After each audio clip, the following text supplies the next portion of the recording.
আসসালামু আলাইকুম, সবাই কেমন আছেন? আশা করছি সবাই ভালো আছেন। সবার অনেক দোয়াই এবং ভালোবাসায় আলহামদুলিল্লাহ আমরা অনেক ভালো আছি। তো আজকে একটা নতুন ব্লগ নিয়ে চলে আসলাম। তো এদিকে আমার পরীক্ষা শুরু হয়ে গিয়েছে। তো আজকে কার সাথে গিয়েছিলাম এবং কি কি করলাম সবকিছুই থাকছে আজকের ব্লগে। তো চলুন আজকের পুরো ব্লগটা শুরু করা যাক।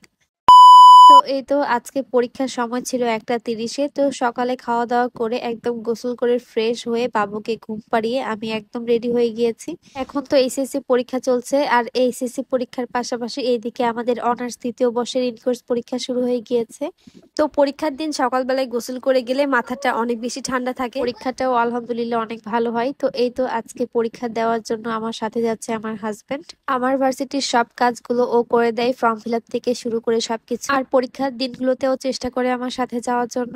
বাইরের আবহাওয়া খুব একটা ভালো না, তো আমরা আজকে গাড়ি নিয়ে বের হইনি, একটা অটো পেয়ে গিয়েছি, সেই অটোতে উঠে পড়েছি। ওর সাথে আসলে অনেক দিন পর অটোতে ওঠা, মানে ও তো দেশের বাহিরে ছিল। আজ কয়দিন ধরে আমাদের এলাকাতে প্রচুর পরিমাণে বৃষ্টি হচ্ছে। কার কার এলাকায় এরকম বৃষ্টি হচ্ছে অবশ্যই কমেন্টে জানাবেন। শ্বশুরবাড়ি থেকে আমার ভার্সিটি যেতে সর্বমোট 30 মিনিটের মতো সময় লাগে। অনেকদিন পর রিক্সাতে উঠে অনেক বেশি ভালো লাগছিল। আর আবহাওয়াটা বেশ ভালোই ছিল, মানে বৃষ্টি বর্তমানে পড়ছিল না। আর এই তো চলে এসেছি ভার্সিটির একদম সামনে।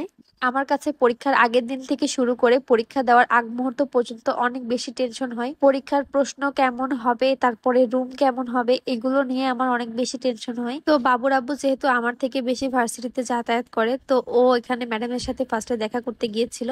তো গত বছরই ম্যাম নতুন এসেছে আমাদের ডিপার্টমেন্টে।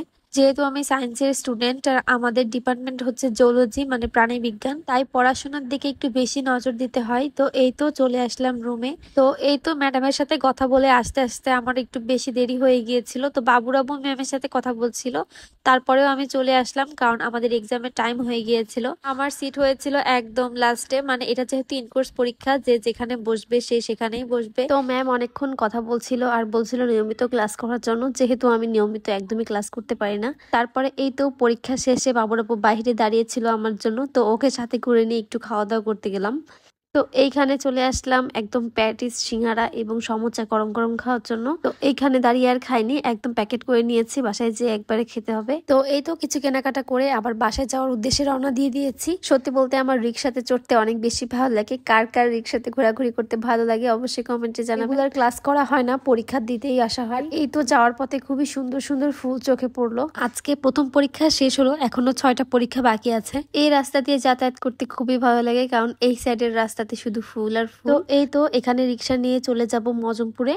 এই তো এমন একটা আবহাওয়া, এখনই রোদ হচ্ছে তো এখনই বৃষ্টি হচ্ছে। তো এই তো আমরা একটা বাস পেয়ে গিয়েছি, আর এই তো বাসে করে চলে যাচ্ছি বাড়ির উদ্দেশ্যে। তো যাক আলহামদুলিল্লাহ পরীক্ষাটা ভালোই হয়েছে। আর এই তো বাড়িতে এসেছি, বাবুকে রেখে গিয়েছিলাম ওর দাদু দাদির কাছে, আর ও তখন ঘুমাচ্ছিল যখন আমি বের হই। আর এই তো বিকাল বেলায় সবার জন্য একটু নাস্তা রেডি করছিলাম। তো এখানে ডিম এবং চিনি দিয়ে এই পাউরুটি ভাজাটা বাড়ির সবাই অনেক পছন্দ করে, তাই এটা একটু তৈরি করছিলাম। তারপরে এই তো এখানে আমরা ফুচকা খাচ্ছিলাম, বাবুর আব্বু আমাদের জন্য ফুচকা নিয়ে এসেছিল। আজ কয়দিন ধরে নিয়মিত ভ্লগ দেওয়া হচ্ছে না, ইনশাল্লাহ খুব তাড়াতাড়ি নতুন নতুন ভ্লগ নিয়ে আপনাদের সাথে হাজির হব। তো এই তো এখানে সন্ধ্যাবেলায় ফুচকা খেতে কার না ভালো লাগে। তো সবাইকে বিদায় জানিয়ে আজকের ভ্লগটা এখানে শেষ করছি।